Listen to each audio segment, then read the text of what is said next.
Hello student, myself Prakash Ingre, and today we have learned about the topic biomolecules, subtopic proteins. Introduction: protein. What is meant by protein? Protein is the most abundant organic molecule of living system. It is the fundamental basis of structure, functions of life. 50% of dry weight of every cells. It is polymer of L-alpha amino acids. 300 different amino acids occur in nature, only 20 as a standard amino acid. 21st amino acid added selenocysteine. आता जर पाहिलं आपण तर protein ही कसं सर्व organic molecules आहे, म्हणजे एक घटक आहे आपल्या जीवनाचा एक अविभाज्य घटक म्हणजे आपण प्रोटीनकडे बघतो. आपण ज्याला प्रथिने म्हणतो, जे आपल्या डेली लाईफमध्ये म्हणजे दैनंदिन जीवनामध्ये आहारामध्ये प्रोटीनची मात्रा आपण घेत असतो. यापैकी 50% हे ड्राय वेट, प्रत्येक सेल्समध्ये 50% ड्राय वेटमध्ये हे आपल्याला उपलब्ध असते. जवळपास 300 वेगवेगळ्या प्रकारचे अमायनो ॲसिड असतात. त्यापैकी 20 स्टँडर्ड अमायनो ॲसिड म्हणून आपण गृहीत धरतो. यामध्ये 21 नंबरचं जे अमायनो ॲसिड आहेत ते सेलेनोसिस्टेन म्हणून ओळखले जाते. Structure of protein. प्रोटीन नेमके कशा structure? Protein is a catalyze metabolic reactions, power cellular motion, and form structural integrity to hair, bones, tendon, and teeth.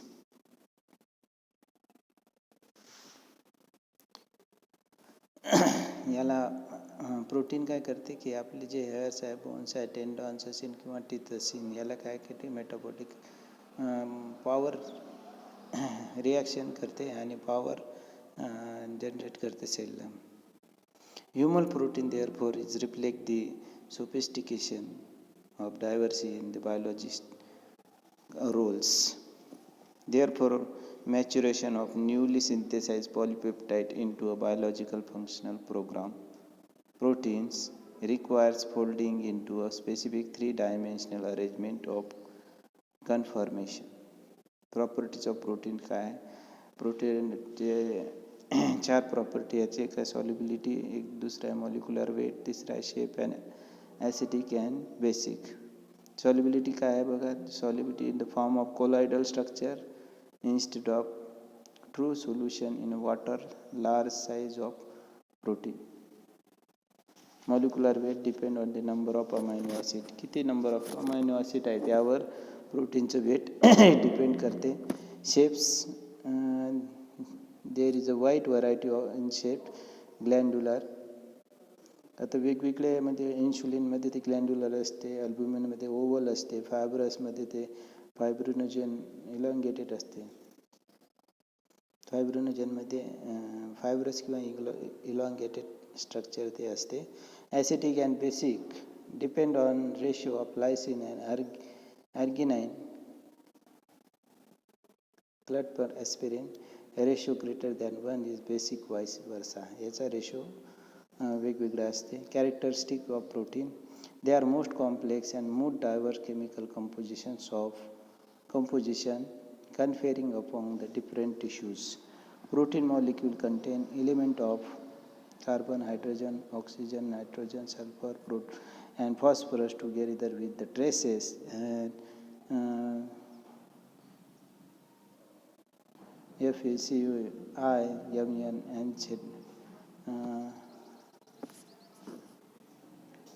It is molecular weight upon 5,000 through 3 lakhs. They are most important biological substances, being the fundamental constituent of cell cytoplasm. It supply not the heat and energy but the material of building and repairs. वरती जसे तुम्हाला सांगितले होते की ते वेगवेगळे molecular weight हे असते की 5,000पासून 3 लाखापर्यंत त्याचं मॉलिक्युलर वेट असते. त्याचे वेगवेगळे फंक्शन्स असतात. प्रत्येक सेलमध्ये ते आपण 50% ड्राय सेलमध्ये हे असते. Unlike carbohydrate and lipid, only small amount of protein is temporarily stored in the body and which can be quickly used upon the demand. Chemical nature and solubility simple. आता जर आपण पाहिलं तर 3 टाईपचे यामध्ये त्याचे टाईप पडतात की पहिलं आहे सिम्पल प्रोटीन, दुसरं आहे कंजुगेट प्रोटीन आणि तिसरं आहे डिराइव्ड प्रोटीन. यापैकी सिम्पल प्रोटीन आपल्यामध्ये काय आहे की fibrous protein, fiber like in shape, insoluble in water and resistant to digestion. It again 3 types. आता हे फायब्रस सिम्पलमध्ये फायब्रस प्रोटीन येते, हे फायबरसारखं असते आणि ते पाण्यामध्ये इनसॉल्युबल असते. याचे पुन्हा 3 टाईप पडतात, ते म्हणजे कोलेजन, इलास्टिन अँड केराटिन. आता कोलेजन काय, connective tissue protein, lacking type tryptophans. On heating with boiling water और acid turns soluble gelatin. Elastin काय, elastin is elastic tube such as tendon and arteries. आपले जे tendons आहेत, या टेंडॉन्समध्ये आणि आर्टरीजमध्ये आपल्याला इलास्टिन टिश्यू आढळतात. Keratin present in the exoskeleton structure that is hair, nail and exoskeleton म्हणजे जे बाह्य आवरण आहेत, जसे की केस असतील किंवा नखं असतील किंवा खुरं असतील, तर यामध्ये आपल्याला केराटिन हे केमिकल्स आढळते. केमिकल नेचर अँड सॉल्युबिलिटी, त्याच्यात conjugate protein. Beside amino acid it contain non protein mostly known as prosthetic group of conjugating group. It is again 6 type.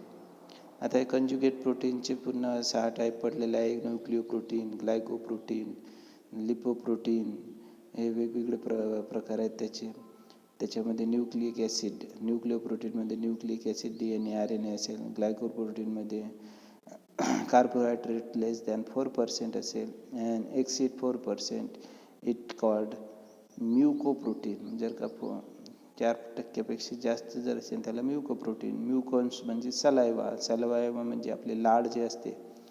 ओवा म्युसिड, एग व्हाईट. ओवा म्युसिड म्हणजे जे अंडे असते, अंड्यामध्ये जो वरचा भाग, एक आतला भाग येलो कलरचा असते आणि वरचा भाग व्हाईट कलरचा असते, तर त्याला ओवा म्युसिड म्हणतात. जो बाह्य आवरण झाल्यानंतर जो मधात निघते तो व्हाईट कलर, त्याला आपण ओवा म्युसिड म्हणतो. Lipoprotein found in a conjugations of lipid. आता हे लिपोप्रोटीन आपल्याला कुठं आढळते, तर सिरम लिपोप्रोटीन, मेम्ब्रेन लिपोप्रोटीन हे त्याचे एक्झाम्पल्स आहेत आणि हे जनरली लिपिड्समध्ये सापडते. आता तिसरा जो प्रकार आहे डिराइव्ड प्रोटीन म्हणतो आपण. डिनेचर्ड और डिग्रेडेड प्रोडक्ट ऑफ सिम्पल और कंजुगेट प्रोटीन. याचे सुद्धा 2 प्रकार आहेत. एक आहे प्रायमरी डिराइव्ड प्रोटीन आणि सेकंडरी डिराइव्ड प्रोटीन कंजुगेट प्रोटीनचे.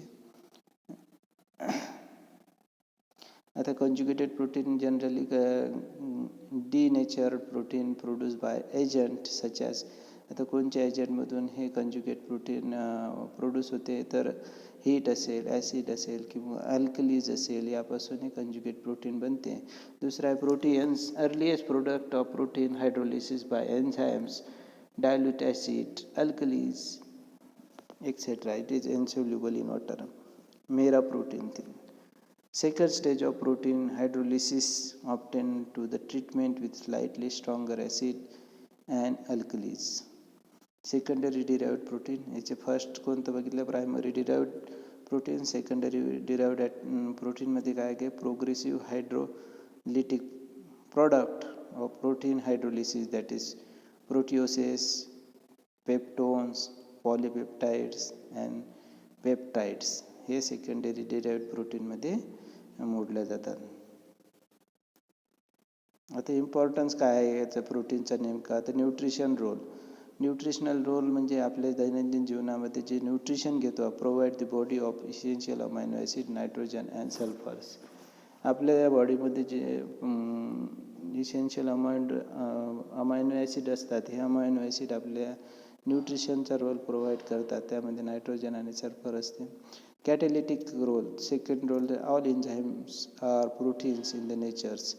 म्हणजे कॅटॅलिटिक म्हणजे जे काही आपल्या शरीरामध्ये कॅटाबॉलिक आणि ॲनाबॉलिक प्रोसेस होते, त्यापैकी कॅटॅलिटिक रोलमध्ये एन्झाईम्सचा रोल अत्यंत महत्त्वाचा असते. आणि एन्झाईम्स हे कशापासून बनलेले आहे, हे प्रोटीनपासून बनलेले असतात. Hormonal role, most of the hormones and all receptors are protein in natures. हार्मोनसुद्धा यामध्ये वेगवेगळे आहेत. आणि defensive role, the antibodies, immunoglobulin, that is play an important role in the body of defensive mechanism or protein in the natures. म्हणजे आपल्या शरीरामध्ये जे antibodies तयार होतात, त्या अँटीबॉडीजमुळे काय होते की आपले जे रोगप्रतिकारक शक्ती आहे ही स्ट्रॉंग बनते आणि डिफेन्सिव्ह मेकॅनिझम आपल्या प्रोटीनपासून मिळते. तर आजच्या तासिकेसाठी एवढंच. पुढच्या तासिकेला आपण न्यूक्लिक ॲसिडबद्दल माहिती घेऊ. धन्यवाद.